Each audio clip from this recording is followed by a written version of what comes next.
Keep your fingers crossed, folks. We are just a little over 24 hours away from West Virginia football, and the Mountaineers getting back on the field against a Big Ten opponent in the Guaranteed Rate Bowl. West Virginia taking on Minnesota on a Tuesday night. And again, keep your fingers crossed because just minutes ago we had another opt-out due to COVID issues from the bowl season. Boise State will not be participating in its bowl game that was scheduled for Friday. But let's focus on the Mountaineers. We got gold and blue dude here.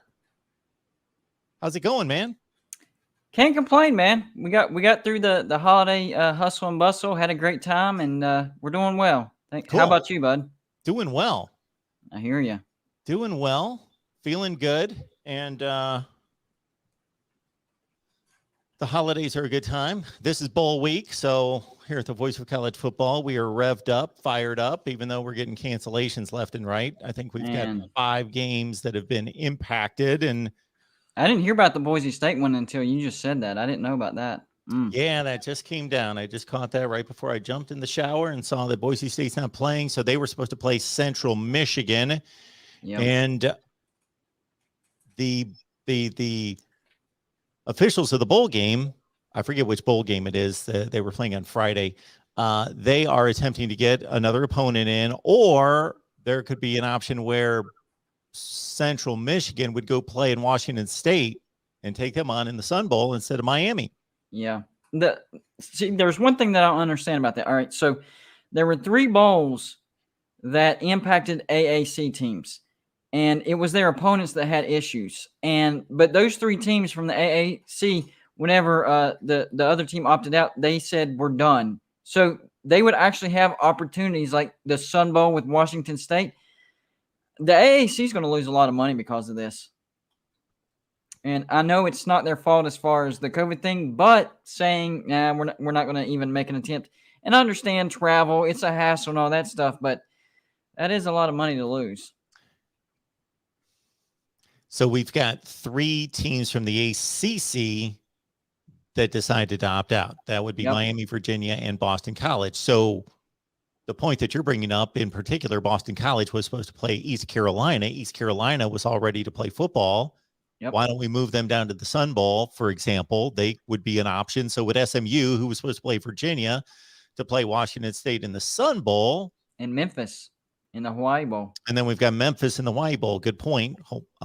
Traveled all the way out to Hawaii. Yeah, that's... So I understand there might be some logistics. And then the other difficult portion of all that is game planning for a particular opponent for all that time, and then all of a sudden having to switch gears. But at the same time, look at what Rutgers is doing. Exactly. Yeah. And Wake Forest didn't have a choice either. You know, Texas A&M opted out. I know Rutgers is a lower quality opponent, but they're not, a pushover. I mean, they are capable of pulling the upset. So now Wake Forest, because of something that's out of their control, they have to switch their game plan as well. Yeah. And I'm just trying to envision what's going on with Rutgers, because the last football game they played was against Maryland the last Saturday of November. So they've been sitting around for a month. Yep. And then they find out it must have been right around Christmas Eve. Yep. The 23rd, 24th, something in that range that they're going to play. They've accepted to play a game on January 1st. So just a little over a week away. It's right before Christmas.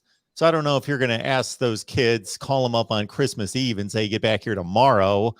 Look at the Rutgers. Anybody grab the Rutgers roster and look at where these players are from. They're on Christmas break at this point. They could be in, obviously many of them are going to be within a couple 100 miles of campus, but they could be in Ohio. They could be in Florida. They could be wherever. Yeah. And I made a video about that saying, and I didn't even think about what you just said, but they haven't practiced or anything since then. Their season was done. Now all of a sudden they have to play a game. So there's practices you got to cram in there. There's logistics trying to get all these kids that went home for Christmas break. That's going to be a nightmare for Rutgers. Yeah, it's going to be fun for us to watch to see if they can pull it together in time, because when you really think about it, they probably didn't practice, I wouldn't think, until the 26th, right, at the earliest.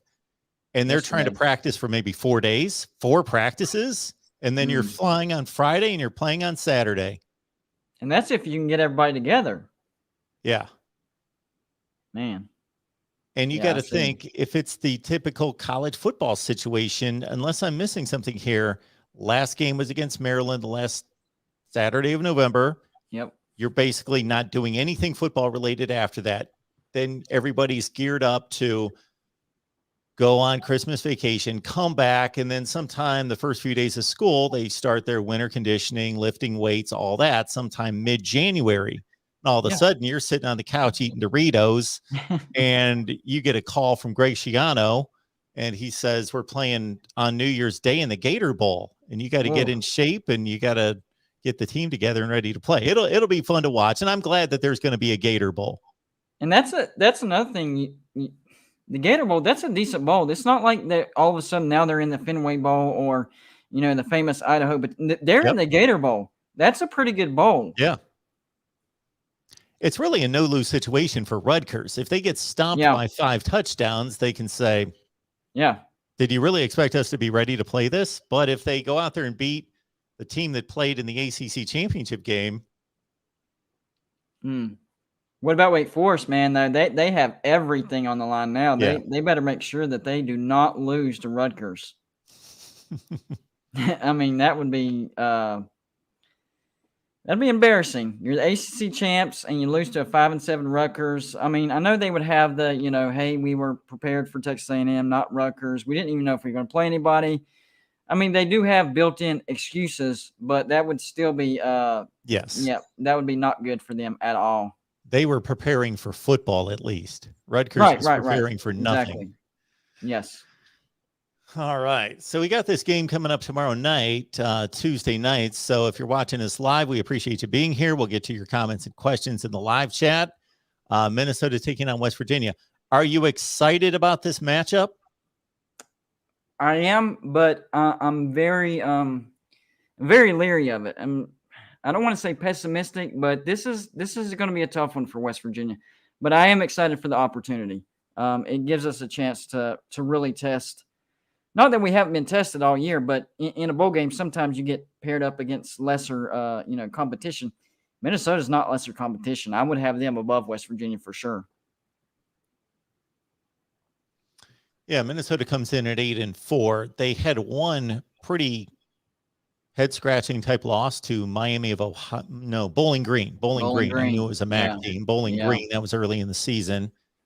They beat some pretty good teams, including Wisconsin, to finish the season. That surprised me. A nice win. When Wisconsin was playing for everything, they were playing for a Big Ten championship game appearance, and Minnesota knocked them off.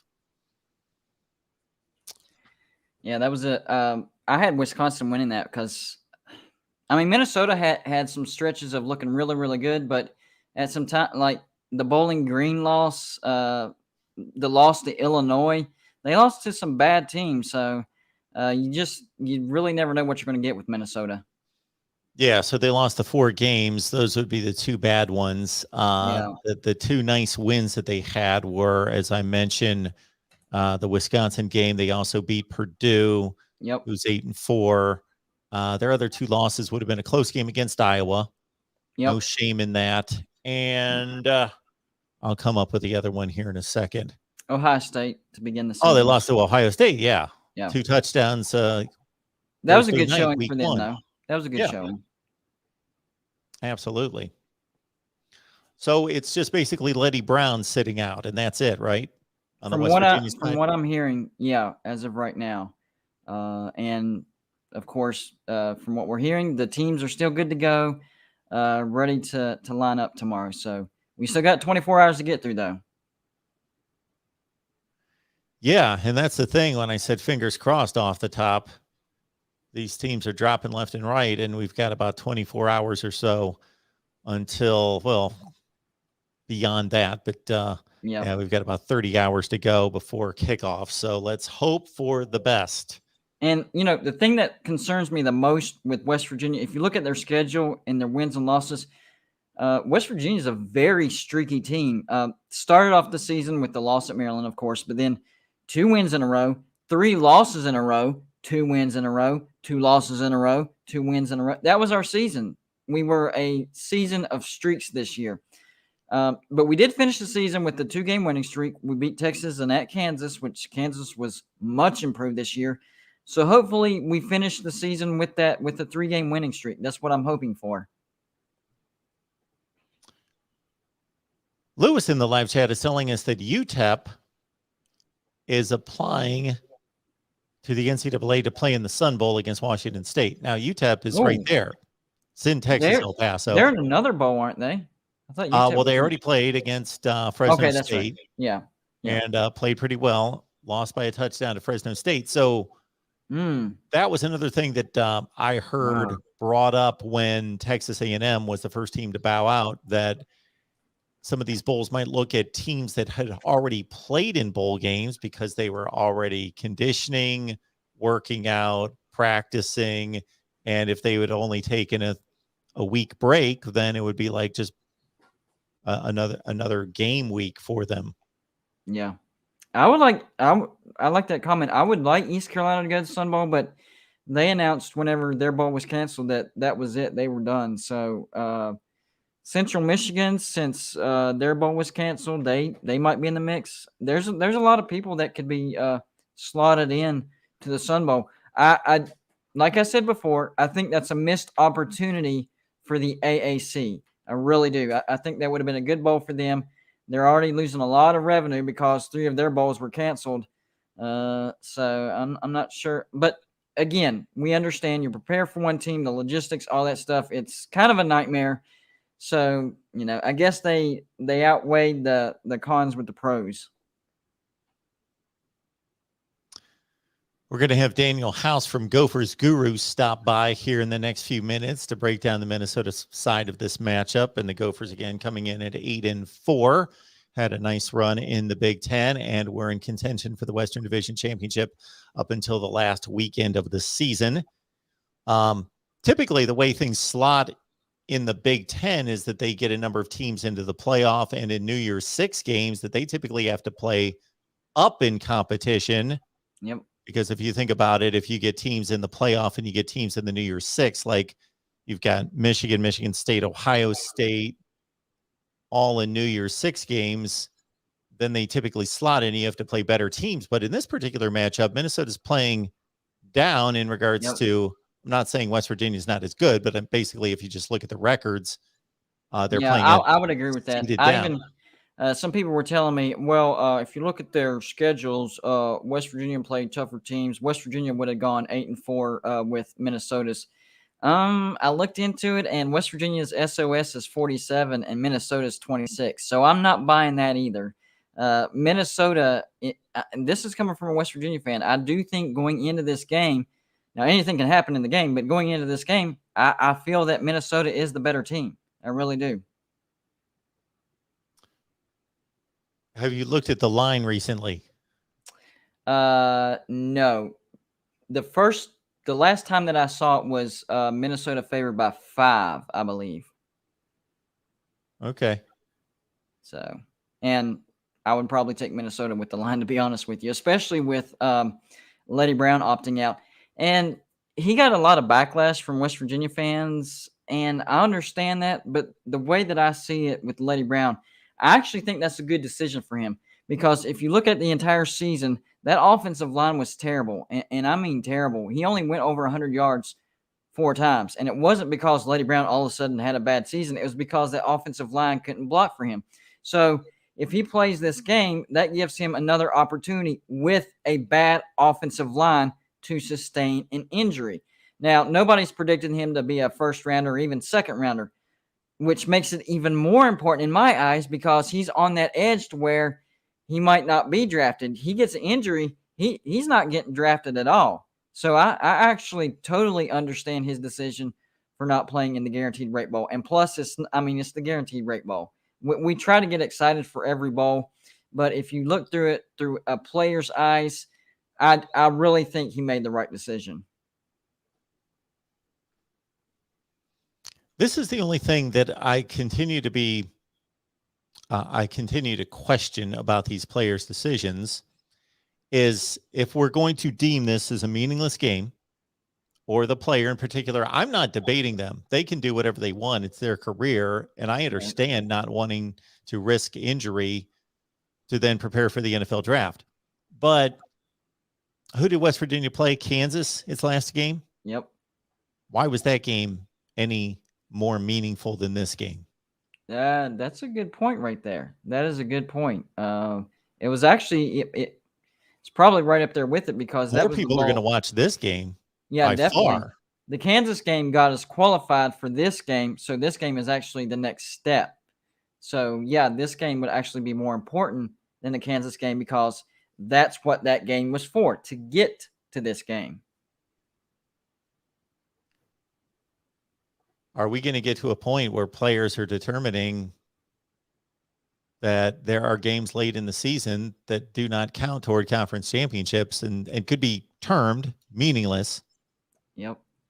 What's the difference? I think we are headed in that direction. That's a good point. Yep. And that's another reason why people are saying that the NIL thing is a good thing, but that the NIL deals need to be in the contract. Hey, you got to play every game if you want to get, say, you play 4 games, you get this amount. You play 8 games, you get this amount. You play the entire season, you get this amount. I like that. I did not think of that.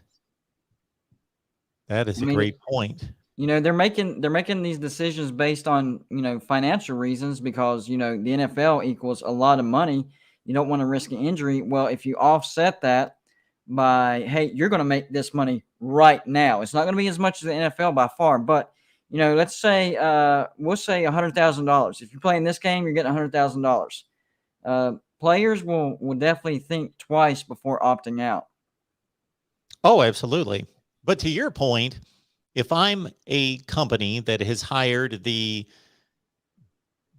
best West Virginia wide receiver to tout my product on social media, and I'm paying him $80,000 for the season, and then here we are in what could be argued the most publicized, promoted exposure game of the season in some respects, there's going to be more people watching this game, arguably, than any other game of the season. Yep. For these two teams, then he's not fulfilling his obligation for the entire season as a West Virginia football player. Yep. That's the direction that I think they need to go. I like with this. that. Yep.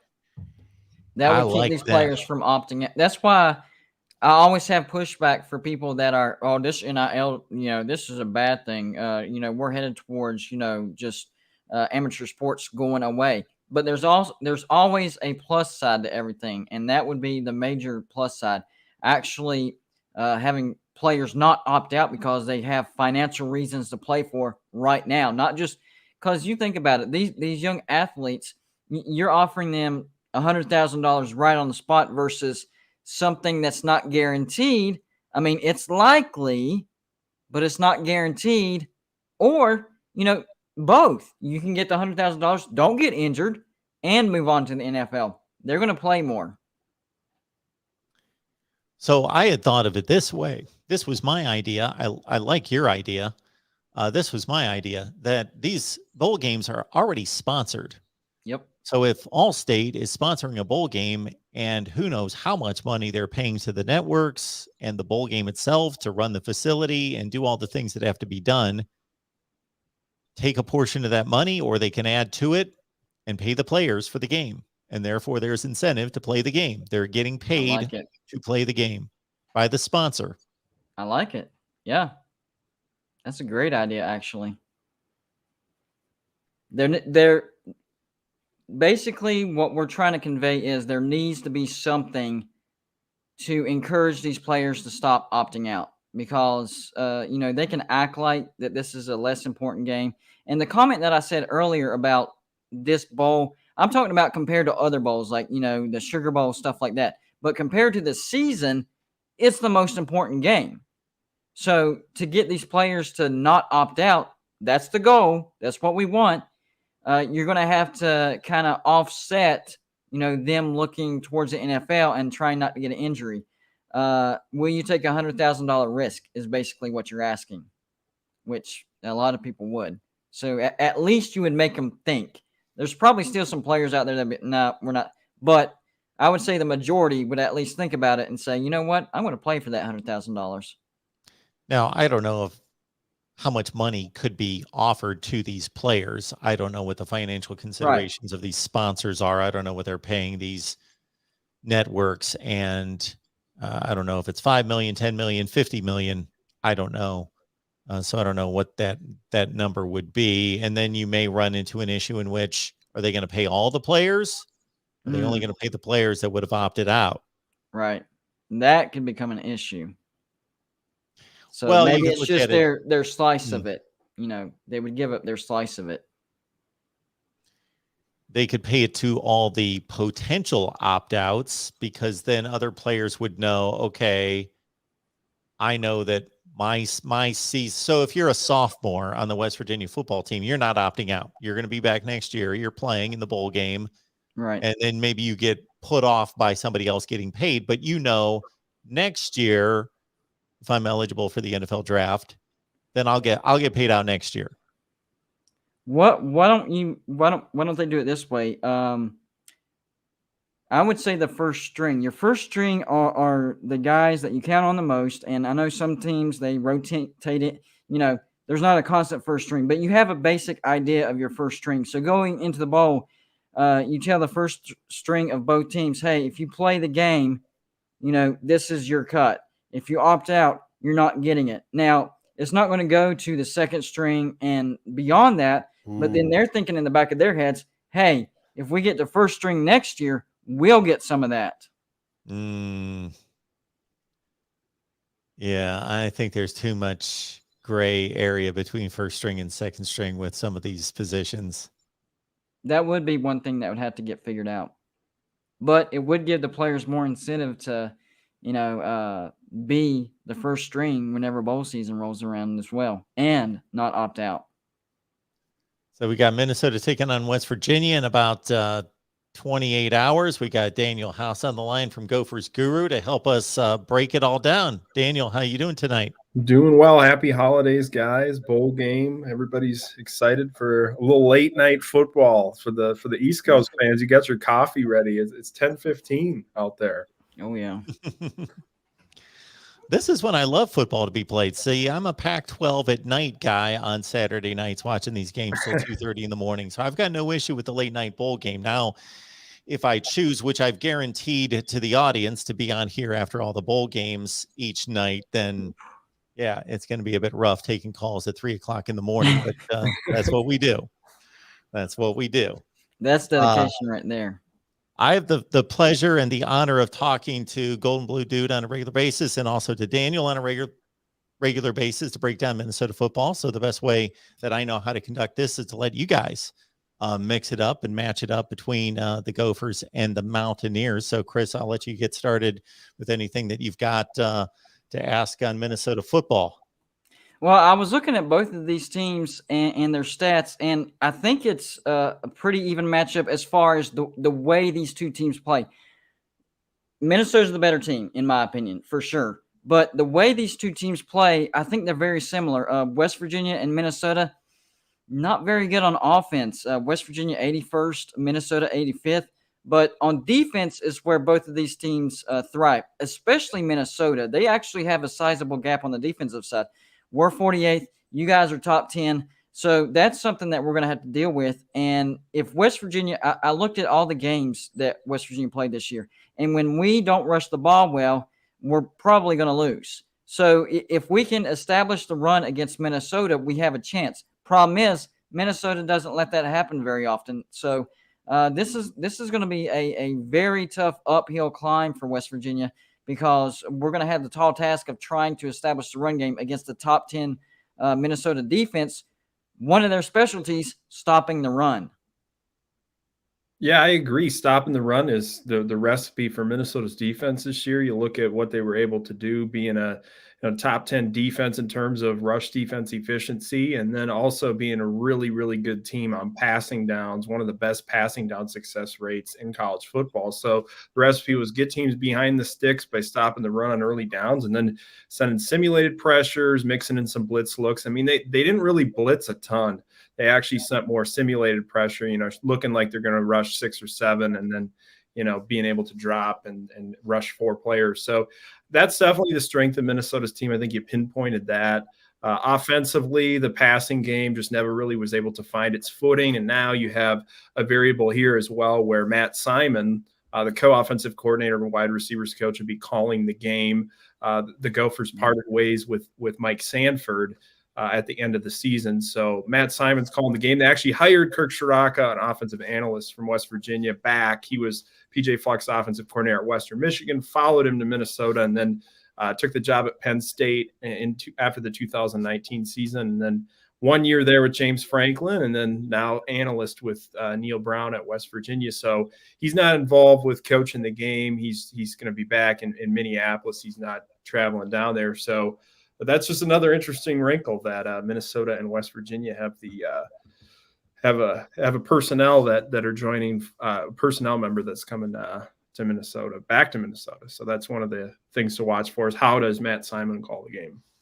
Oh yeah, I agree with that. The big matchup that I'm looking at, and quite honestly scares me, is the front 7 of Minnesota versus our offensive line. Our offensive line has been terrible. That's why our rushing took a big hit this year. Mm-hmm. Last year, Letty Brown had an amazing season. This year, he's only gone over 400 yards 4 times. Mm-hmm. So that's the real big issue that I have with this game. And I do think we'll have issues with that because Minnesota can get pressure without blitzing. That's going to be a big problem for our offensive line. If we can't keep hands off of Jarrett Deggy and then our run game takes a hit, it's going to be a blowout. But I do think the one thing that's in our favor is the quarterback battle. And I know that in most games you look at the quarterback battle, and that's the key to the game. I don't think it's the key to the game, but I do think it helps West Virginia. Jarrett Deggy, for all the flack that he's taken from West Virginia fans, he's actually had a better season than Tanner Morgan. He was 254 for 386. That's 65.8% versus Tanner Morgan, who was 141 for 236, 59.7%. And Jarrett Deggy threw for 1,000 yards more than Tanner Morgan. So West Virginia does have the better quarterback, but I'm not sure if that's going to matter because he's not going to have time to throw the ball.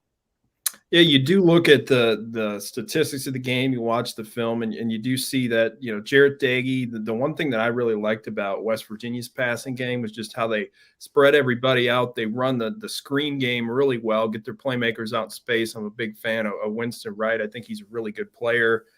Kind of gives you that Rondale Moore vibe, guy that you really have to tackle well in space and using motion so much. I think that's one of the things that I talk a lot about is the value of motion, how it displaces defenders. It can help your run game. It can also, help you get your playmakers in space and utilize their skills. And, Ford Wheaton, another guy that I like going downfield, being more of a contested catch jump ball guy, a dude that can kind of vertical stack and get some separation downfield. And I think Jarrett Deggy, one of the things that I've noticed with Jarrett Deggy while I was tracking and watching film was just how much he actually struggles throwing left. And I don't know if West Virginia fans notice it. He really, his accuracy tapers off. It's about a 10% difference thrown to the left versus to the right side. And a lot of his completions, bread and butter, is between 0 and 10 yards. Over the middle, those crossing routes, when they're sitting and playing maybe man-to-man to take away the RPOs. You look at what West Virginia's been able to do passing game-wise. I really, really like the concepts of the RPO, the mix of play action, just the screen game, very diverse passing scheme. And then also on the defensive side of the ball, I think, mixing things up, play predominantly zone coverage, but also being a team that is very diverse with the type of fronts that you show and, the 3 safety using the spear defender. I think, that will create some additional challenges for Minnesota about, the type of looks that you get. How will West Virginia approach the rushing attack that Minnesota has? I think that's the bread and butter of Minnesota's that physical play up front.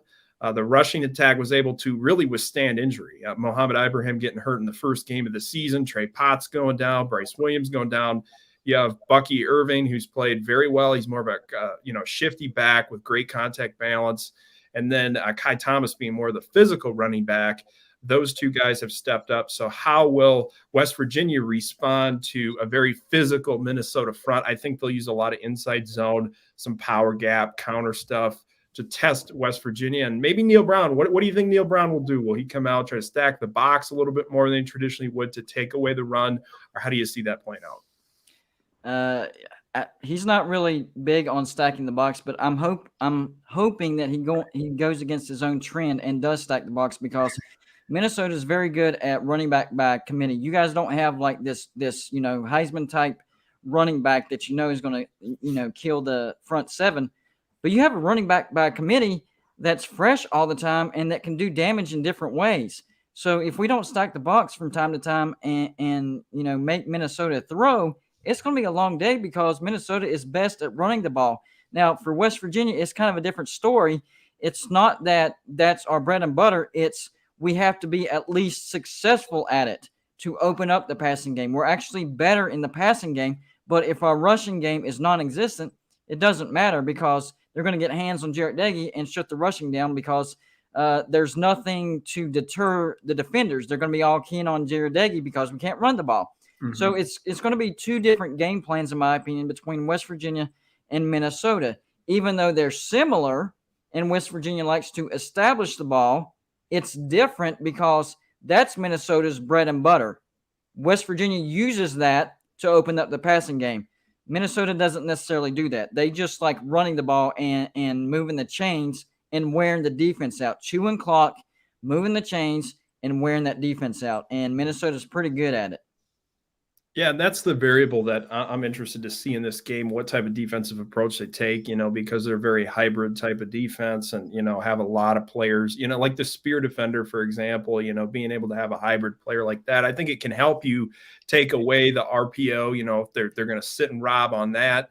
Minnesota will probably attack outside the numbers, use some concepts to do that. I actually wrote about that today, what type of defense West Virginia run. And then, maybe they do try to take away the run. I know Neil Brown mentioned that right away in a press conference that we had with him prior to the bowl, just talking about, how they're going to have to really scheme a little bit differently, possibly, to stop Minnesota's rushing attack. And Minnesota will have to counter by using the quick passing game. And I think that's what plagued the Gophers throughout the season, and why you saw so much inconsistency with the passing game was the longer developing route combinations, the offensive line. They didn't pass the ball all that much. So I think from week to week, they didn't have that consistency of guys playing with the technique and pass protecting all the time. So you got some looks like Illinois came out and said, okay, you got inexperienced backs, going to throw a whole bunch of blitz packages to try to mess with the protections, and Minnesota was inefficient on early downs. So what I would say is, if West Virginia wants to win this game, they need to get Minnesota behind the sticks. It all comes down to first and second down defense. If you can stop the run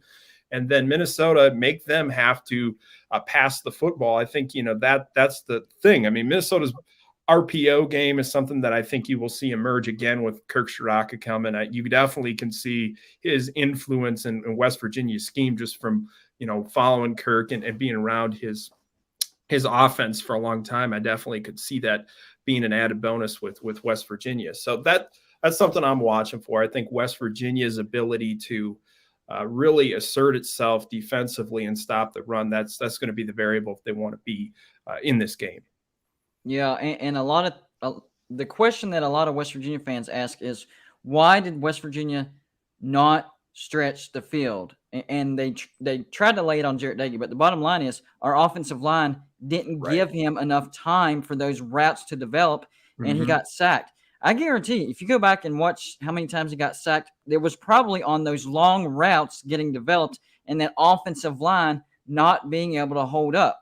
So I'm going to really be watching the offensive line and see if they can give Jarrett Doege more time against, in my eyes, an elite front seven from Minnesota. I mean, we'll be able to throw screen passes and those short slants all day long. But if you don't stretch the field, then you're not really making that defense scared of the long ball. And that's what West Virginia really needs. And that's what West Virginia's been missing pretty much the entire season, inexperienced offensive line.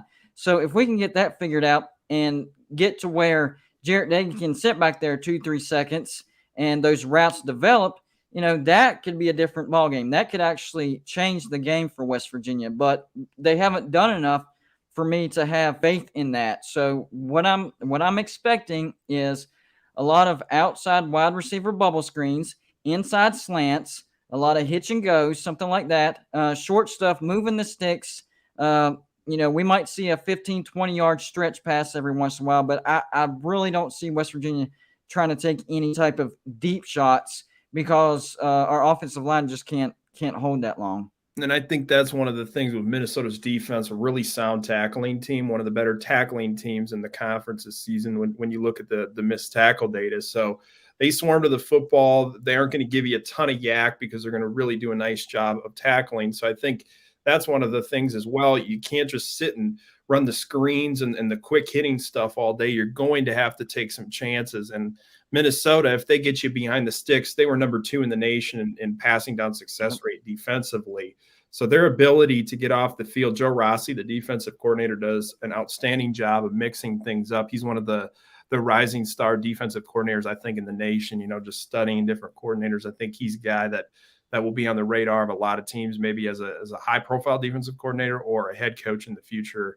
But, Minnesota, their defense has been all centered around stopping the run, getting teams behind the stick, and mixing things up. And I think that's one of the things that if West Virginia wants to win this game, they have to stay ahead of the sticks, be really efficient on early downs, and put themselves in a position where, you're not 3rd and 6 plus the entire night. You want to be in 3rd and 2, 3rd and 3, and get yourself in a position where you can maybe take some shots. But, you look at Doegie's data, definitely accuracy's not as good when he's under pressure. 6 interceptions, 5 touchdowns when under pressure. There's definitely a big hit there. And some of that is related to, time to throw. You do see that when you look at the data as well and the film, that some of those longer developing routes, he just can't even sometimes get his feet set to throw those balls just because of the pressure that he's facing. So if pass protection is not good, then Minnesota will be able to really tee off because their front seven has done a nice job this year. That's exactly what I'm scared of. And I would actually take that a step further. I think if West Virginia gets down early in this game, it could be over fast because Minnesota is good at not allowing people to come back, and West Virginia is bad at coming back. So if West Virginia wants any shot of winning this game, don't get behind early. You got to keep this thing close throughout. And I know that seems so simple, so, generic or whatever, but it's true in this game. If West Virginia gets down a touchdown, 10 points early in the first, it's going to be a long game because Minnesota, when they get up early, especially 2 scores, you're more than likely going to lose. So I'm really going to be focused on that first quarter and see how West Virginia performs and see if we can get ahead of the sticks, like you mentioned, because Minnesota is good at keeping you behind, those 2nd and 12, 2nd and 8 type of situation.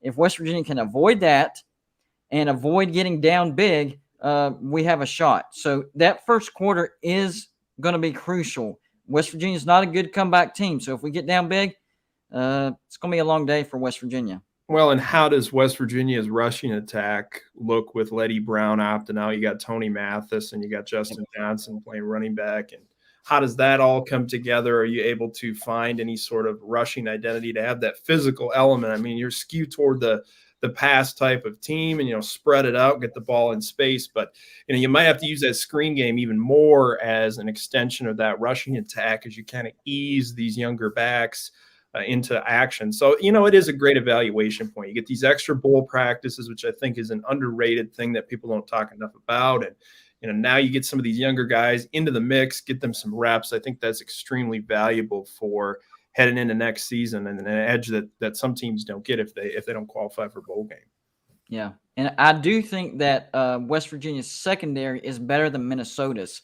So if West Virginia can somehow shut down Minnesota's rushing attack, they have a pretty good shot in this football game because they're pretty good against the pass. And so I do trust our defense to do that. It's can we stop what you guys like to do? Because if we force Minnesota to pass, we can win the football game. But if y'all can run on us all day long, the game might be over by halftime. I'm being serious. And this is an opportunity. this is opportunity for Garrett Green, the backup quarterback, because the offensive line inexperienced, not going to give Daggy much time. So what this could do, and this could go against what we've seen from Neil Brown all season, do something different. What I would do is, number one, I would use Garrett Green more in the RPO, but on top of that, maybe try to slide him in as running backs sometimes from time to time to really confuse the defense, because we're really thin at running back right now. I mean, we do have Mathis, but Lady Brown opted out. So we're going to have to think of some creative ways to rush the ball, and it's not going to be up the middle. We're going to have to do an extension of the running game, like a quick bubble screen, stuff like that, or a inside flip to the running back. Different stuff. It's still running the ball, but it looks like a pass. You're extending that. So we're going to have to get really creative. And I think this is an opportunity for our freshman phenom, Caden Prather, who was slow out of the gates in this season, but he started to get better and better and better. If he can become a viable target for Jarrett Daggy, that passing game really might start to open up, and Jarrett Daggy, might not need all that much time if Prather can slice through the middle and make some defenders miss. We have to start making some people miss tackles, because open space is where this game is going to be won and lost. Yeah, and I think when you look at West Virginia as well, I think one of the other variables of this game that's super interesting is West Virginia is one of the worst teams in field position margin in the nation. They're 111th out of 130 teams. They got a negative field position margin. Minnesota was 5th this season nationally in field position margin. They won a lot of football games by flipping fields. Their defense was complementing the special teams, and then the offense was able to, take advantage of really strong field position as well. So I think, that ability to play complementary football is something that really stood out to me, is that like West Virginia's negative field position margin, it's a big deal. It correlates with wins. I've done a lot of work just studying how much teams win when they actually dominate the field position margin. If you win the field position margin by like 6+ yards, you're going to win most of the time. People would actually be pretty surprised by that. So, and again, Minnesota's passing game, I don't know what you'll see. And that's one of the things I'm interested in. It just could never find its footing all year.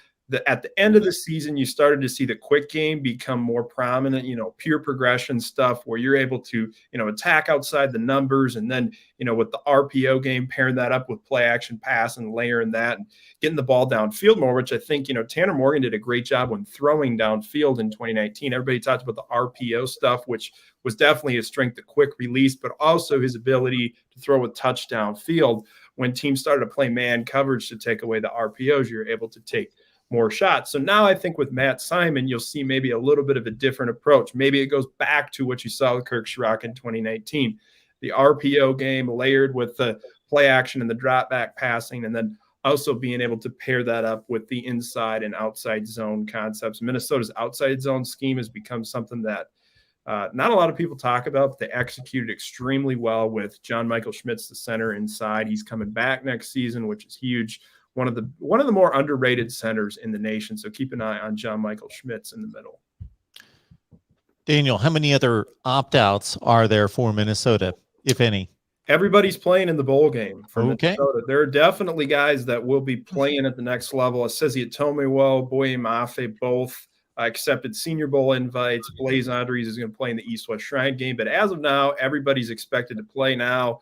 With all these bowl games being, postponed and canceled and all this stuff, you just hope that everything is good from a COVID perspective. And PJ Fleck talked with the media yesterday, said things were good with Minnesota's program, that they were being very careful with things and following all the protocols. So now we'll just see, I'll believe it. I said, when the teams take the field for warmups, I'll be confident that the football game is played, because it's just, man, it's wild what's going on in college football right now. You never know. And that, everything that we've talked about, this is why I've tried to prepare the West Virginia fan base. To me, this all centered, the game itself is going to center around one thing, and that's how well our offensive line can protect. If we cannot protect and open up those rushing lanes, Minnesota will win this football game. That's why I took Minnesota in the spread, because I don't trust that offensive line. I really don't. But if for whatever reason the offensive line can step up, can give him time, can open up those holes, I think the rest of the game will favor West Virginia, because Jarrett Doege will have enough time to pick that secondary of Minnesota apart. That's the one thing that favors West Virginia, the quarterback versus the secondary. But the big question is, will he have enough time? So we got Daniel House here from Gophers Guru. So here is the checklist items for everybody out there. Head on over to gophersguru.com. Check out Daniel's work for sure. It's amazing. Golden Blue Dude right here on YouTube. So if you're watching us strictly here at the Voice of College Football, don't know about our West Virginia channel, don't know about Golden Blue Dude, he is pumping out the college football content surrounding West Virginia, but he goes through the entire nation, talks college football nonstop, loves the sport, has a passion for it. Daniel, here's a quick question, and it's difficult to even talk about momentum or trends at this point because there's such a separation between the last game of the season and the bowl game. We're talking 4+ weeks. But Minnesota against Wisconsin, I got to say I was surprised. I'm surprised by little that I watch in college football because I've been watching it forever. But I was pretty confident that Wisconsin was the best team in that division going into that weekend. They were playing the best football. Braylon Allen was unstoppable. The defensive, especially the front seven, but the entire defense was a top 5 to 10 unit in the country, not just statistically, but based on, real play on the field. And what Minnesota did to Braylon Allen and the Wisconsin running game, and once Wisconsin weathered a difficult, challenging schedule early with some tough losses and found their identity, which was Braylon Allen, Ches Malusi initially before he got hurt, then Braylon Allen. But then they started to add the pass game. They went through several games where they just threw the ball like 7 or 8 times.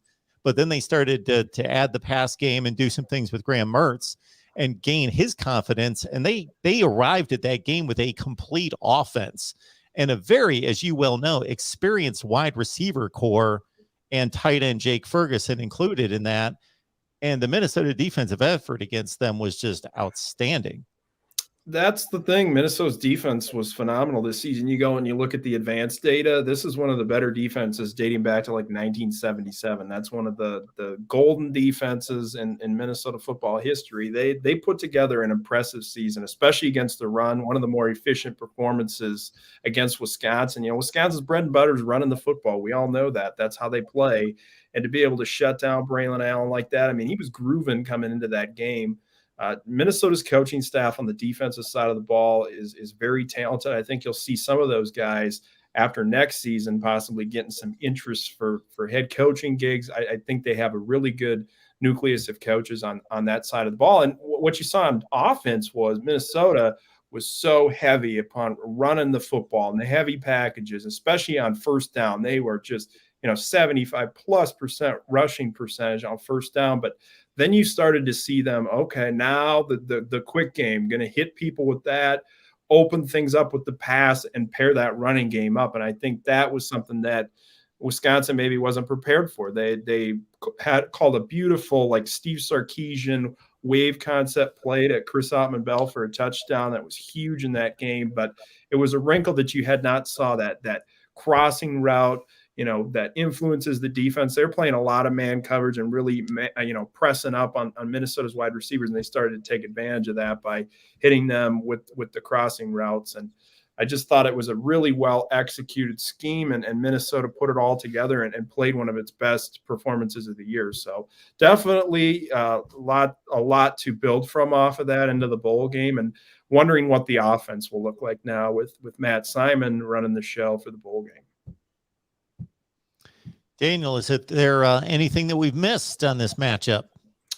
No, I'm just excited for it. I honestly am really intrigued by this matchup. I think, with what West Virginia does defensively, how they mix things up, and some of the looks that you'll see there, that the Minnesota has not played against a defense like that. So that's something that I'm very interested to see how they respond to that, the adjustments that they make, because you'll see a lot of wrinkles and vice versa on both sides of the ball. I think, West Virginia with ability to spread it out, how they use motion, the screen game, like you said, if they're able to protect and push the ball downfield, it could create some situations where, Minnesota sees some wrinkles and things that they haven't before. But I think Minnesota, you look at what they've done, like they get up touchdowns on the first drive of a lot of games, but they've been able to settle in, make the adjustments. That's something that's been a strength. So I'm not overly concerned about their ability to adjust to some of the wrinkles that West Virginia shows. But, I think this game could be entertaining in a sense, just because of some of the things that both teams do well. There's only one game, one game that we played a defense like Minnesota, and that was against Oklahoma State at home. Yes. And it did not go well. We got thumped 24-3. But if you go back and look at the game, there was a few key mistakes that West Virginia made, like the muffed punt, just stupid mental mistakes. So it's not like we were not in the football game. We were in that game up until probably the latter part of the third quarter. Then the muffed punt happened, and they stretched it. So we have gone against a defense like Minnesota, and even though the outcome was bad, we can go back and look at, hey, if we don't do this, little mistakes, big mistakes, mental mistakes, get rid of those. Clean football. That's what West Virginia needs to play. We have a shot. So we've seen something like it, but we made mistakes against it. That's what I noticed too as well. It's never been a complete complementary game. You've got a mistake on special teams. You got something that didn't go right defensively, maybe some penalties, and then offensively some turnovers. Or it just is West Virginia going to be able to play a complete game, because that's what I think it's going to take for them to win a game like this. Yep. Still waiting on that too. Game 13 might be the one, or we'll have to wait till 2022. For that one. But, hey, if you go back and look at West Virginia's season, even though we're 6-6, four of those games were 50-50 football games. Mm-hmm. And we got blown out against Oklahoma State and Baylor, but all four of those other losses were close, decided in the fourth quarter by one possession. Now, Kansas State, we got beat 34-17, but that was because of that fourth down where they got it and then got a touchdown and stretched it. So even that game was a 50-50 football game. So I don't think we're as bad as what our record suggests, but can we play a complete game? That's been driving me crazy this entire season. Maybe this is the game. We'll see. I'm not hopeful, but maybe. Minnesota and West Virginia get together, the Big 12 against the Big 10. Daniel House, he's got the complete look there at gophersguru.com. You can also track Daniel on Twitter at Daniel House NFL. And before we let you go, Daniel, anything else exciting that you're looking at during bowl season or the Vikings, etc.?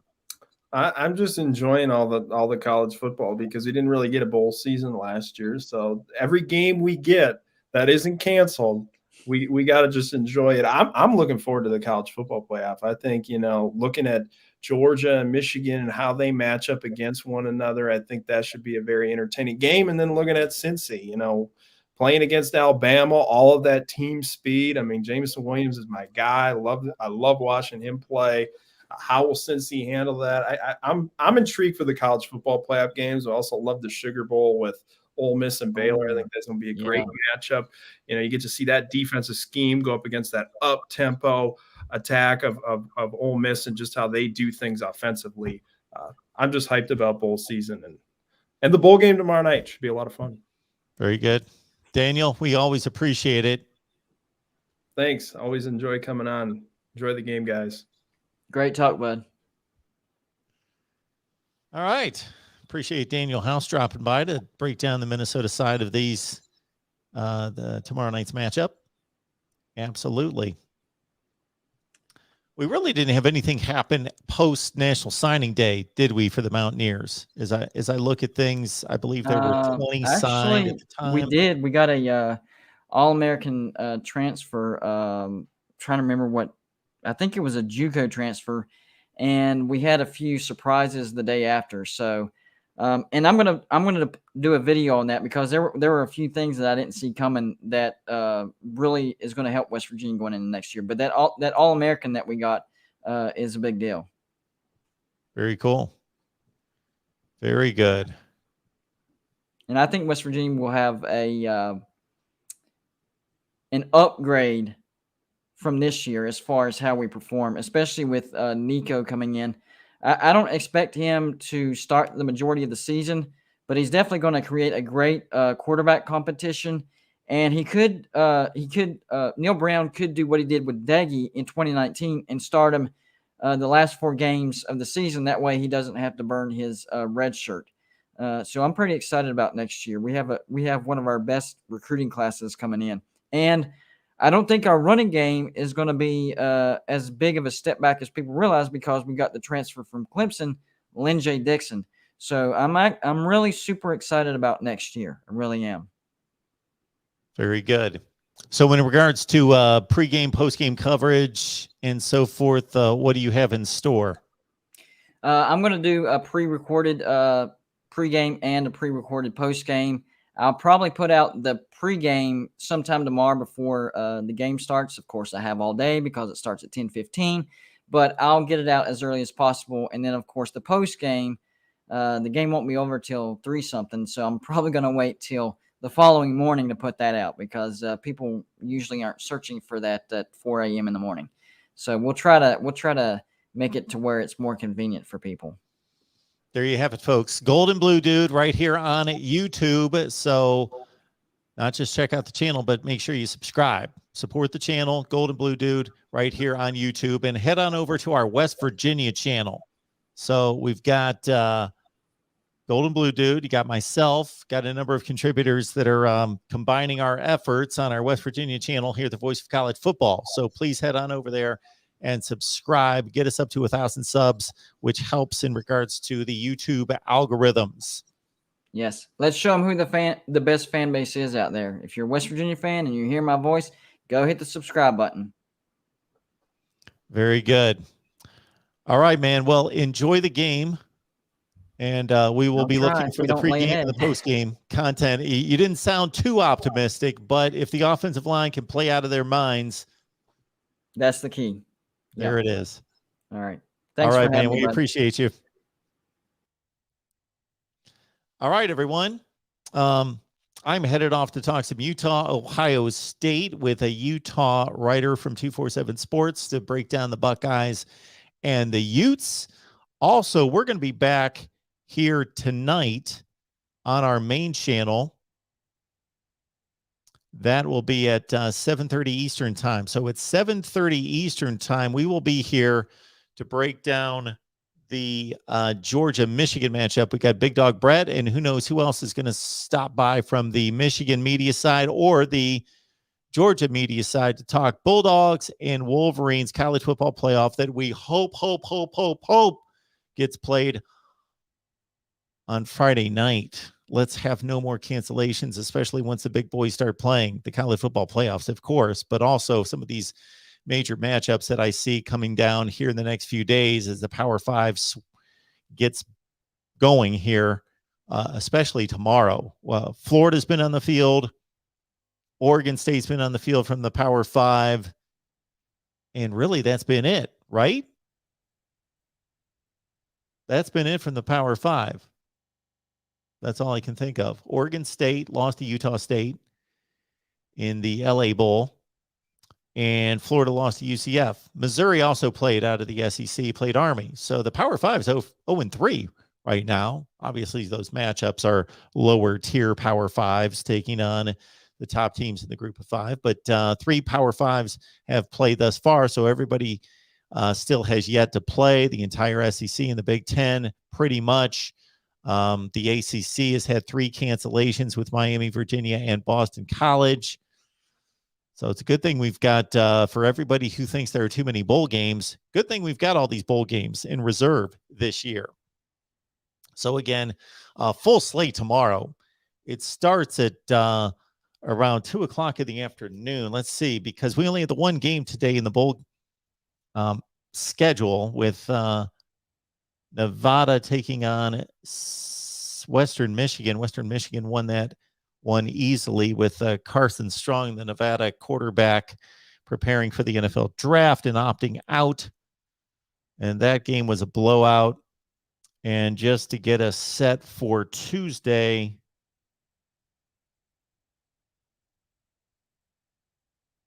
So on Tuesday at noon Eastern, Houston-Auburn. Interesting matchup in the Ticket Smarter Birmingham Bowl. Then at 3:15, we've got the Serve Pro First Responder Bowl with Air Force taking on Louisville. And then the Mike Leach Bowl, otherwise known as the AutoZone Liberty Bowl in Memphis. Mississippi State and Texas Tech should be entertaining at 6:45 Eastern time there. And then on Fox at 8 Eastern, the San Diego County Credit Union Holiday Bowl with UCLA taking on NC State. I'm looking forward to that game. A lot of Power 5 matchups here. West Virginia, Minnesota, of course, then in the Guaranteed Rate Bowl. Get your coffee planned, anything that you need to stay up late. 10:15 kickoff Eastern time means they're going to be wrapped up about 1:45 to 2 a.m. Keep that in mind. Meanwhile, subscribe right here at the Voice of College Football. Check out our West Virginia channel. Again, the Golden Blue Dude, myself, and others contributing. And we will have that lineup released here very soon when we know everyone contributing on our West Virginia channel right here at the Voice of College Football. We'll see you at 7:30 Eastern time for Georgia football talk as the Dogs prepare for Michigan and the college football playoff. We will see you in just about an hour and a half.